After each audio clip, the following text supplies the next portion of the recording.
I got to get this off my chest because the Eagles aren't getting any respect for this win against the 49ers. Even though the 49ers shot themselves in the foot plenty of times, the better team won, the more physical team won, and mentally we were inside their heads.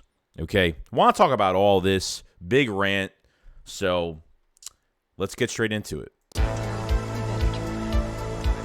Because I've seen enough horror movies to know any weirdo wearing a mask is never friendly.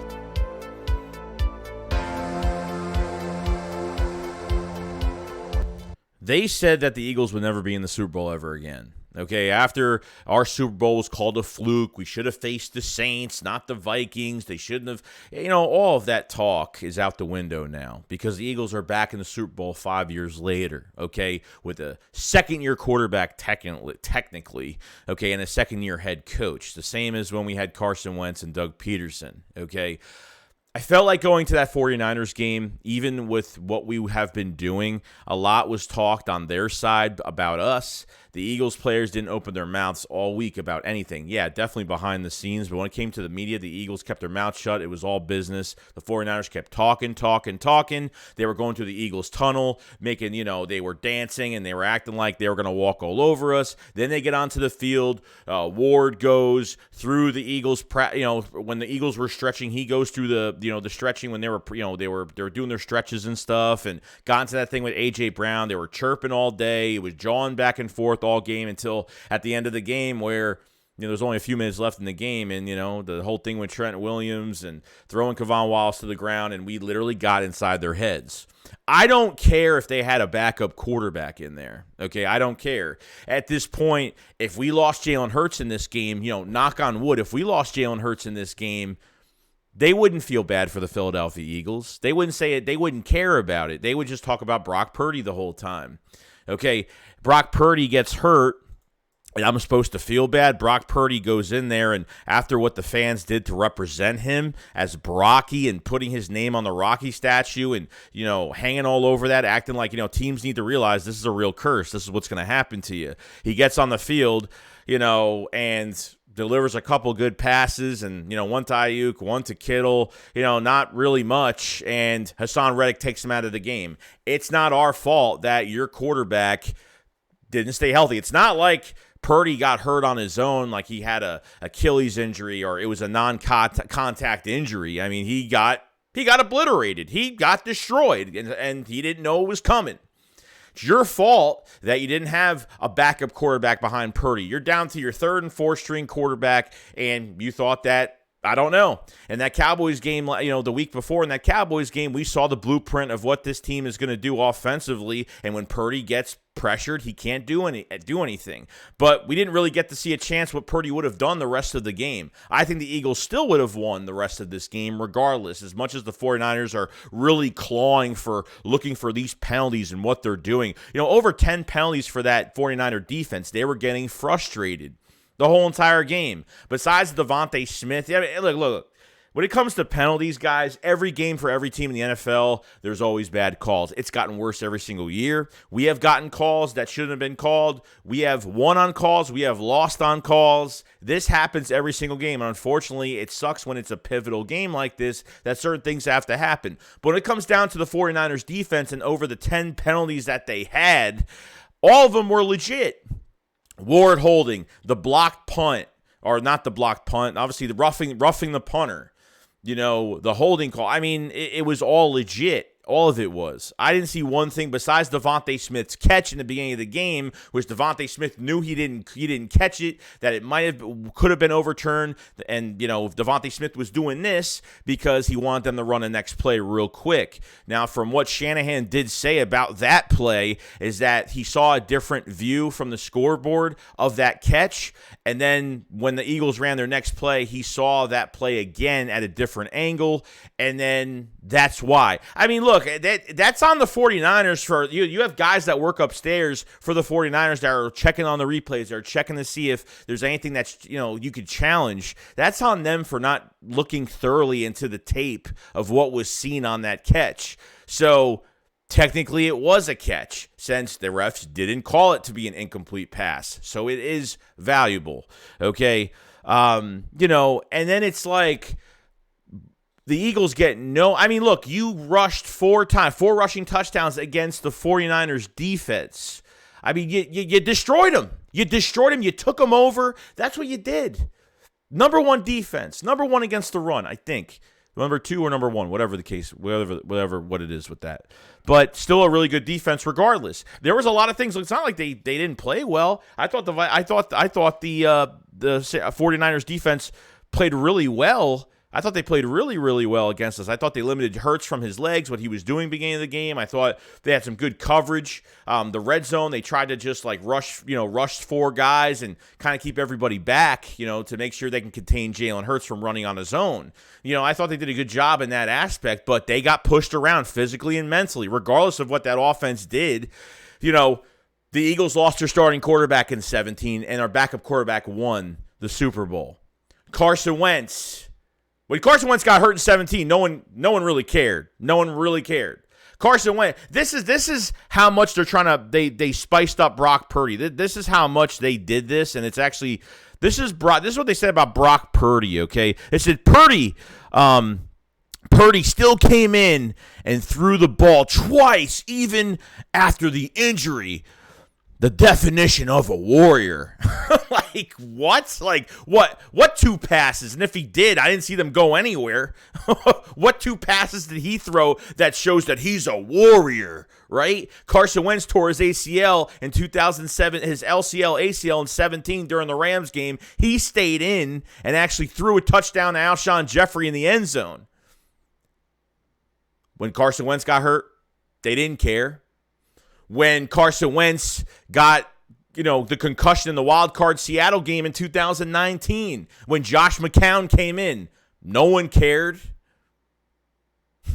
It's just, this is the flow of what we get from the media of how they think about this team. Easy schedule, easy road to the Super Bowl. I mean, we had to face the Giants 3 times. It is what it is. And to be honest with you, if Dallas won their game in Jacksonville, this whole thing could have been a different story because you could have had Dallas running for the 1st seed, which would make the Eagles have to really fight, and they could have probably been the 5th seed this year. Who knows what could have happened? They didn't take care of their business, which made us the 1st seed pretty much. We shot ourselves in the foot, and really ever since Jalen Hurts went down in that Chicago game and still played but had that shoulder injury, they wrote the Philadelphia Eagles off.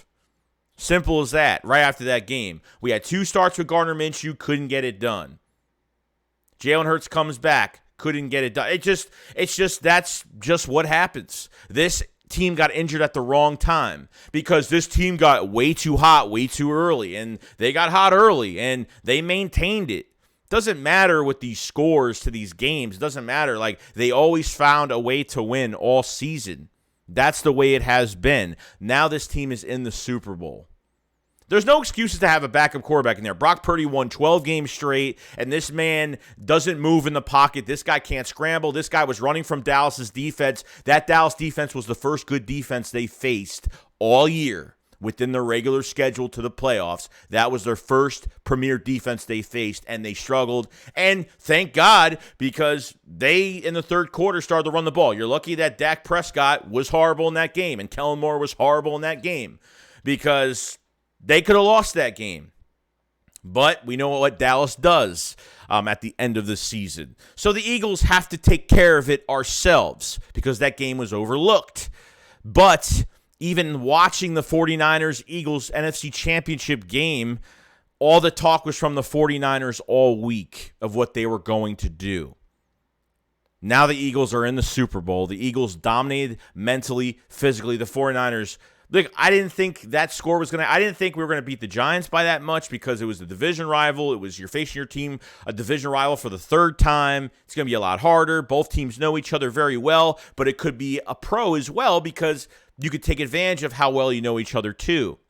But this 49ers game, it really reminded me of what the Eagles did in 2017 against the Vikings. That's what it reminded me of. We were facing the number 1 defense coming into Philadelphia, and the Eagles had no chance. Simple as that. Simple as that. And I think as much as the Eagles could be 2.5-point favorites in this game versus KC next week, I still think we're underdogs regardless. You know what I mean? Because I don't think anyone believes in Jalen Hurts. I think the only way Hurts is going to have respect is if he wins the Super Bowl. I think that's the only reason. That is the only reason. And this defense has been phenomenal all year. As much as I haven't been a fan of the philosophy of Jonathan Gannon, he's done a good job. Overall, he's done a fantastic job. These playoff games, wow, what a change in what he's done. He's a little bit more aggressive in the playoffs. I have to say some things must have been saved throughout these playoff games because what I've seen, it's the most aggressive defense I've seen, okay, throughout 4 quarters of a football game, all right? The only way I see the defense pulling back is really if the Eagles are up by 3-4 touchdowns. That's it. And this game, they really didn't pull back too much because there was something to play for here more than just going to the Super Bowl because, after these guys talked their crap all week, I wouldn't have minded to run the score more on them in this game. But they took it over at the end of the day. And the Eagles are going to the Super Bowl. It's what it is. I have every chance in my body for how I feel about this whole thing is that the Eagles are poised. The Eagles are just on a mission right now. As the ceiling gets bigger and the stage gets bigger, this team just gets better. Simple as that. And that's the way it is. This easy road to the Super Bowl crap is ridiculous. It could have been any team at this position. It could have been any team. I mean, at this point, it's like if it's not fair, then why didn't any other team do well this year to get to this spot to face the Eagles? The 49ers were the best team in the NFC other than the Eagles to make it there, and they had their shot, and they lost their shot.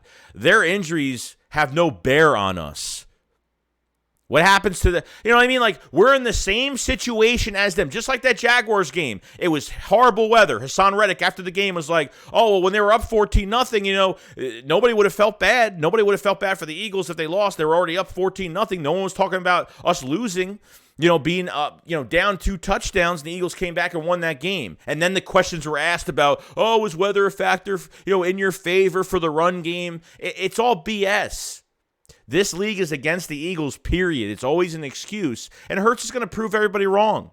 Simple as that. Hurts is going to get his second ring. Hurts is going to get a Super Bowl under his belt, and that's what we need. Second-year quarterback, not third year because he only played 4 to 5 games in 2020.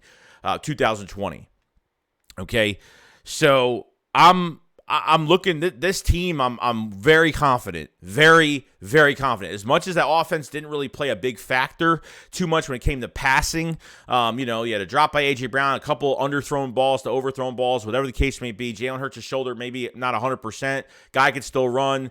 This is the best defense with the 49ers you're going to face. KC's defense is nothing compared to this. I'm not saying it's going to be an easy task. They barely, KC barely runs the ball. They got some injuries right now. See how that's going to go the next couple weeks. So really it's the Eagles are trying to get more healthy right now. The guys that are really banged up right now need to get more healthy with Dickerson and all of that. But it comes down to easy, hearing this easy road to the Super Bowl. This hasn't been easy, period. Like every game, every time we won a game this year, even when we were on that undefeated streak for a while till we lost to Washington, it was tough, man. It was more pressure. This team had more pressure. And I think there was going to be a loss somewhere. The Eagles weren't going to be undefeated. There had to have been a loss coming somewhere. And it happened. And I felt like they kind of needed that because it was just way too much pressure to stay undefeated the whole entire year. And it's like now they can reset. They get to take that loss. They reset to get back to what they're doing. And the Eagles were still winning games after that. Struggled against the Colts. They won by a point. The Texans game wasn't really that pretty. And then they really started to build themselves back up again. So I thought they played absolutely fantastic. From the moves from Howie Roseman to the coaching staff, from Nick Sirianni to Shane Steichen to Jonathan Gannon, and putting these players in the right position to win football games, they have done a phenomenal job. There is no easy road to the Super Bowl. It's never easy. People either say that because they're jealous. People say that because either they're Cowboys fans or they're jealous, period. Simple as that. And that's just the truth to it all. Okay? If they win this whole thing, there's no excuse for it. There's no excuse for any of this.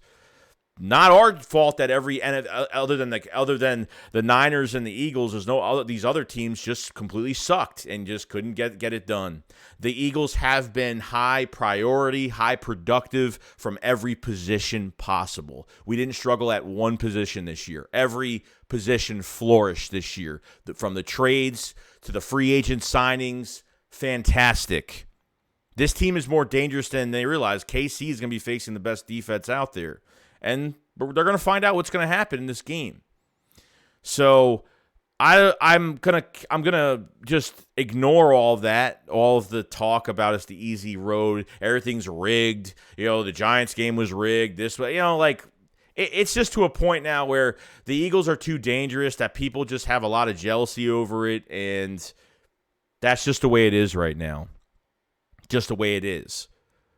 I mean, it's just how the game goes, guys. Like I said, injuries happen. We got hit with injuries, and they didn't say anything good that we were still going to make it. They said we were done. After Lane went down, after Jalen Hurts had the shoulder, they already said we were done, that we were one and done going to the playoffs. It was over with. Even if you get the first seed, don't matter. It's not enough time. They can't do it. That's what I was hearing nonstop. And now, as they're proving everybody wrong, people are starting to backtrack or disappear, or they're just saying, oh, easy road. You face the Giants, a horrible team. You face the 49ers, which the 49ers were talking so much, from the players to the fans all week. Eagles stayed quiet. Eagles took care of business. They put 2 quarterbacks in a body bag. Not our fault. We're in the same situation as the 49ers were, and they got hurt. They lost 2 quarterbacks because they have 2 quarterbacks that didn't know pressure was coming, and they got destroyed. Simple as that. So at this point in time, if your team is going to the Super Bowl, you are confident as hell, and I am extremely. We worked too hard to let this go down the drain. Eagles have a huge shot at winning the Super Bowl. Huge shot. Andy Reid or Patrick Mahomes, I don't care what it is. Eagles have a huge shot going into that Super Bowl. And like I said, as this team gets to an even bigger stage, climbing in the playoffs, now to the biggest stage of the year, the Eagles just get better. That is just the truth. So that's all I really got to say about this team. I'm proud. I'm honored. I'm so glad when we can cover this team all year and you guys can enjoy the content, that we can enjoy this whole thing together, because I think that's what really matters at the end of the day. We enjoy this and we're going to run with it. And they did it, guys. I knew they could do this. I knew that they can get to the Super Bowl. The problem was I didn't know how far this coaching was going to go. The coaching did question me at times, even with our record, because once the regular season is over, you get to the playoffs, it's a clean slate. 49ers won 12 games straight, never faced premier defense, and they messed with the wrong team going inside their house. Talking about the link. The link's not better than where San Francisco is. I mean, we're the more physical team. You don't think the Eagles are going to use that behind closed doors. They're not going to say, oh, we're going to show these guys how physical we are. They want to walk inside our house. They're dancing in the tunnel. They get inside our stretching practice. They were getting inside our stretches in front of A.J. Brown. They really were pushing us. It was a ticking time bomb before the Eagles literally exploded on them. I mean, we were a ticking time bomb. It was doom was going. The world was ending that night for the 49ers. They came in across the country to score 1 touchdown on the Eagles. That's it. 1. Love this team. Love the mindset of this team, the poise of this team, the aggressiveness of this team. They just are so confident they know they could beat anybody, and I love that. And I think they have a huge chance. So that's all I got to say. That's my rant for the day. I know I'm not trying to scream my head off, but you know what? Do not listen to anybody. We have been talked to every single week. We're not going to win against this team. We're not going to win against the Titans. We're not going to, it was every single week that we were going to lose. That it was every single week, and this team keeps proving everybody wrong. And they got it done. They got it done. So we're not done yet, though.